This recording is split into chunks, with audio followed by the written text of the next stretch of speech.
Hi, I'm Shashank Bhargava, and you're listening to Three Things, the Indian Express news show. Yesterday, we published an episode where we spoke in detail about the allegations of sexual harassment that have been made by some of India's top wrestlers against BJP MP Brij Bhushan Sharan Singh, who is the president of the Wrestling Federation of India. Singh has been accused of sexually harassing 7 female wrestlers, including a minor. But after we published that episode, a major development took place. The Indian Express found out that the minor in the case has now withdrawn her charges against Singh. In this episode, we will be talking about the significance of this development and what this means for the case against Brij Bhushan Singh. And besides this, we will also discuss an important testimony in the case and how the BJP is now planning to react to the protests that have been going on for over a month now. And so we begin by talking about the minor in the case. For this, Indian Express's Apurva Vishwanath joins us. Apurva, can you tell us what this minor complainant had first said in this matter and what she has said now? So initially, the FIR, which was registered in the case of the minor, it was based on a complaint by her father, who's indicated that the minor had been molested by Brij Bhushan Singh, and there were detailed allegations made in the complaint. So based on that, the Delhi police registered an FIR, and there are 2 processes that happen after that. Under Section 161 of the Code of Criminal Procedure, the police takes a detailed statement, and later under Section 164 of the CRPC, the magistrate also takes a statement of the victim. So under the law, what you say before a magistrate is considered evidence in a court of law. So this would just be the complainant and the magistrate in a room, and the magistrate, mostly in India, would write it by his own hand. Everything that comes out of the victim's mouth is recorded in a statement, read out to her, and this becomes evidence in a court of law. In the case of the minor here, what we know is in her earlier statements, in the complaint, and she must have detailed the same to the magistrate, there have been allegations of sexual harassment that she has leveled. So the police in the FIR registers a case under Section 10 of the POCSO Act, and Section 10 deals with aggravated sexual assault when it is done by somebody who is in a position of power or authority against a minor. So Brij Bhushan in this case was the chief of the Wrestling Federation of India. So a case under Section 10 was registered against him. But what we have now learned is that the minor has revised her 164 statement, which means she's given a fresh statement before the magistrate. And what we know is that she's withdrawn her allegations. And what do we know about what she has said in her statement now? So the 164 statement is between the magistrate and the complainant till this point. Once the trial commences, this will be part of the record. But as of now, it would perhaps be in a sealed cover and the magistrate. So while we can't discuss what would be in the 164 statement, what we know is that she's withdrawn the allegations. And Apurva, one of the main things about this case has been that a minor has been involved. A lot has been said about the fact that despite POCSO charges, no action has been taken against Brij Bhushan Singh. So with the minor withdrawing her charges, how does it affect the case against Brij Bhushan Singh? So logically, what could happen now is that the police would file what we call a C summary report, which is like a closure report. The police would say that in the light of the new 164 statement, since the allegations don't hold against him, there is no need to prosecute him under POCSO. That obviously dents the case, right? Because POCSO is a stringent legislation, and although Section 10 is not one of the most strict provisions under the Act, usually POCSO trials are completed in a time-bound manner. There is a special court, and there are these processes which would have been quicker. So that goes out of the window. But it will still be up to the magistrate whether to accept the report of the police or say that the case should still continue, even in the case of the minor. And then it would become a question that should be determined during trial on which 164 statement of the minor is actually the one that is free from any intimidation or is the real 164 statement. So that's for a magistrate to decide at a later stage. But Broadly, yes, the case obviously takes a hit now, but we still have the other FIR, which has been filed by 6 women detailing multiple accounts of sexual harassment. So that case still stands and that will still be tried in a court of law. And Apurva, how unusual is it for a complainant, especially in a sensitive case like this, to withdraw her statement like this? It is not something that happens all the time, but it's also not unusual.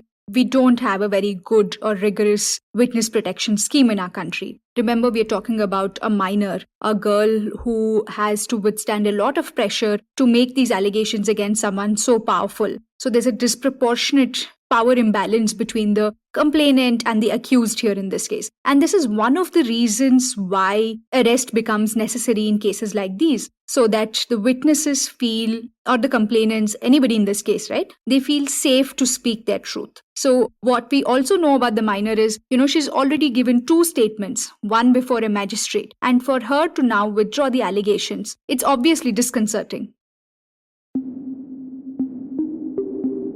Now, in this case, there are over 125 potential witnesses. These include wrestlers, coaches, and federation officials who were with the 7 women when the alleged incidents took place. These potential witnesses are now part of the police probe. And yesterday, the Indian Express learned that one of the witnesses who has corroborated the allegations made by one of the wrestlers is Anita, a wrestler who won the gold medal in the 2010 Commonwealth Games. To learn more about her testimony, we speak to Indian Express's Nihal Koshie, who had spoken to Anita. Nihal, could you tell us about what Anita has said and the incident that her corroboration relates to? So one of the wrestlers in her complaint has said that during a tournament abroad, after she won a gold, the physio called her and said that Bhushan wants to meet you. Bhushan was at the tournament. So she had to go to his room. When he went to his room, she expected him to congratulate her for the gold. And in her complaint, she says that initially he allowed her to speak to her parents from his mobile phone, or maybe the landline, that we're not sure, but he allowed her to speak to parents. And then he called her towards the bed and forcefully hugged her. She was shocked and traumatized, and the first opportunity she left. This is one among the incidents in her complaint. And this wrestler, the corroborator, Anita, she said that she and the wrestler, the complainant, were roommates from around 2007-8 till around 2013. Anita was a senior and roommates at camp, so nearly 6 years. So what she said was, after this incident, the complainant called her from there. Maybe she paid money for a international call and called her from there and said that something bad has happened. I'll come back and tell you. But Anita guessed what it was, because even before this complainant or the woman wrestler went to the competition, Brij Bhushan allegedly would try to contact her and talk to her on the phone by contacting Anita, who was her roommate. So the complainant was already worried. So the complainant said this has happened. Anita guessed what could have happened. She came back and didn't go home. She went directly to the camp in Patiala and related the whole incident to Anita, crying.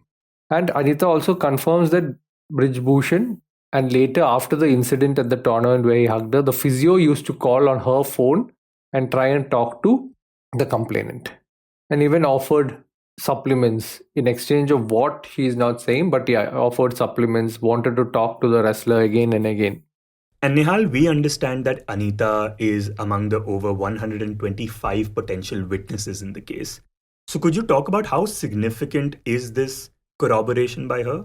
It is significant because, otherwise it's she said, he said kind of case. So in such cases, corroboration is what is important. Now in corroboration, people may say that only 4 out of 125. But here we are not voting. We don't need a simple majority. That you don't need, say, 65 out of 125 to say, yes, it happened. Even one will do. Here we have 4 people who have corroborated at least things what 3 complainants have said. So it is significant in that sense. And Nihal, this is obviously a very sensitive and a high-profile case.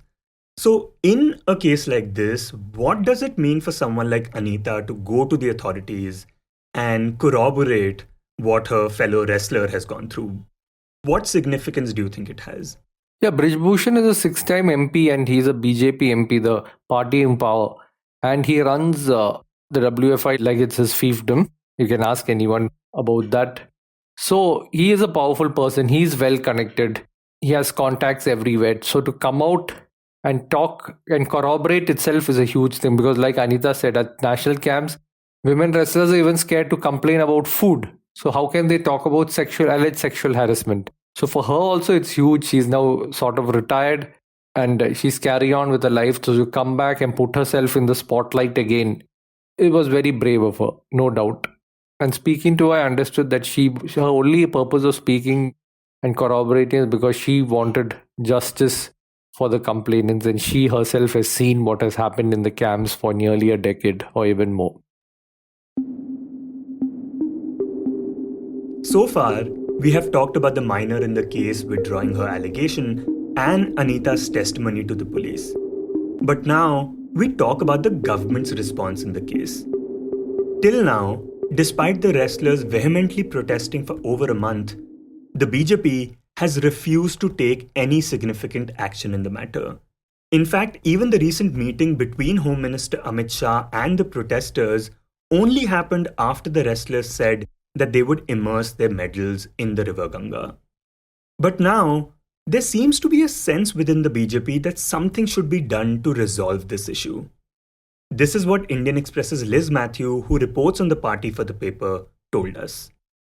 They feel that it has been prolonged more than like the usual time. It shouldn't have been. They never thought this will take the shape that it has now. And they realize that it is gathering momentum with all other political forces and non-political forces which are anti-BJP.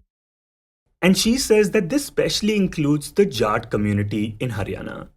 This community was already resentful against the BJP about the farm laws, the Jat reservation issue, and the Lakhimpur Kheri violence in which 8 people were killed. And this community and their leaders are also now using it as a platform to kind of mobilize and come together against the BJP. So this is what the party's assessment is. So they feel that this issue has to be sorted out. In fact, Liz says that many leaders within the BJP feel that these protests by the wrestlers are part of the Jat politics in Haryana. Or at least they have taken this shape because of the Jat leaders in the state. So Brij Bhushan Sharan Singh being a Rajput leader, they think that this is a part of a fight for grabbing control over this Akhada politics and all. This is what some leaders believe. And what is also important to note is that the BJP has for some time been trying to woo the Jat community. Not just in Haryana, but also in Western UP.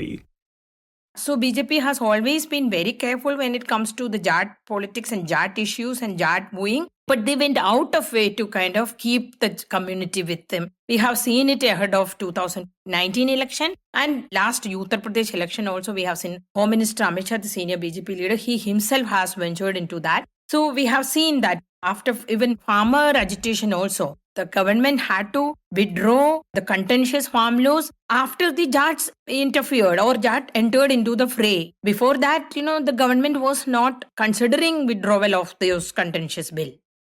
And besides being mindful of the anger amongst the Jat community, the other reason the BJP feels a sense of urgency about this issue now is because Prime Minister Narendra Modi's first visit to the US is coming up. The visit is going to be between June 21 to 24. And during this time, he will be hosted by President Joe Biden at the White House.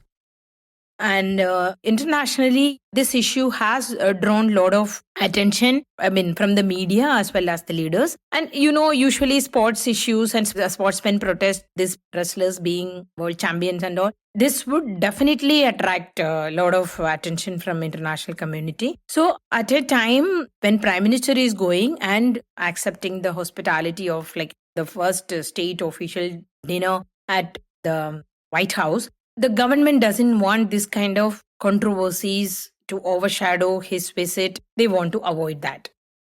And Liz, how exactly is the BJP planning to resolve this issue? Do we have any idea about that? I asked them, how are you going to do it? At least 2 leaders told me, we don't know, but it has to be done. it has to be done soon because it started, hurting the image of the government. Also, some leaders have pointed out, so far it hasn't taken that shape as an anti-woman thing, but it is gradually going into that also, from the party to women MPs. Maneka Gandhi, but of course she is outspoken, but Pritam Munde has come out and spoken for the wrestlers. And there is a pressure from the Jat leaders in the party. So the BJP doesn't want that to take it as a women issue or women right issue or something. Before that, they want to kind of conclude it, resolve it in whichever way they can. Now the question is, why has the BJP not taken any action so far? And Liz says that the party never thought the protests would last for such a long period of time.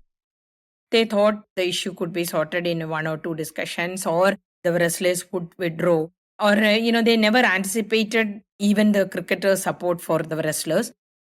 Last week, after the wrestlers said that they would immerse their medals in the River Ganga, members of the 1983 World Cup winning cricket team came out in support of the protesters and said that they were distressed and disturbed in the way the wrestlers have been manhandled by the police. Plus, Liz says there has also not been any action because leaders within the party say that the BJP avoids knee-jerk reactions. They don't want to react to something or take any step immediately. First, they will think that, okay, this will go, this will not sustain, this will go, die down. If it is an unpleasant decision they have to take, they will always wait for that issue to kind of come down. And the farmers' issue, we know that how long it went on to kind of for the government to take a decision to withdraw the bills. So they don't believe in responding to something under pressure. That's a stand they are taking. And the other obvious reason, of course, is that Brij Bhushan Sharan Singh is a powerful MP and holds a lot of clout in the Kasarganj and Ayodhya region of UP. In fact, there are also nearly 50 educational institutions that are run by him in the area. And he was also prominent during the Ram Temple agitation, which is another reason the BJP is reluctant to make a move against him. Brij Bhushan Sharan Singh was a prominent face during this agitation for Ram Temple. And now that Ram Temple is going to be a major highlight of BJP's campaign ahead of 2024 election and future elections, it seems that, they do not want the face of the agitation to be sidelined or also to create some kind of controversy or not so pleasant response or reaction from him if there is an action. And also, he is not originally a BJP leader. He has come from other parties. He had a stint in BSP. So he's not disciplined as the another, person with a Sangh background. So they may have certain apprehensions over that also, the way how he is going to react. I think all these factors played in. You were listening to 3 Things by the Indian Express. Today's show was edited and mixed by Abhishek Kumar and was produced by Utsa, Sarmin and me, Shashank Bhargava. If you like the show, then do subscribe to us wherever you get your podcasts. You can also recommend the show to someone you think will like it. Share it with a friend or someone in your family. It's the best way for people to get to know about us. You can also tweet us at Express Audio and write to us at podcast@indianexpress.com.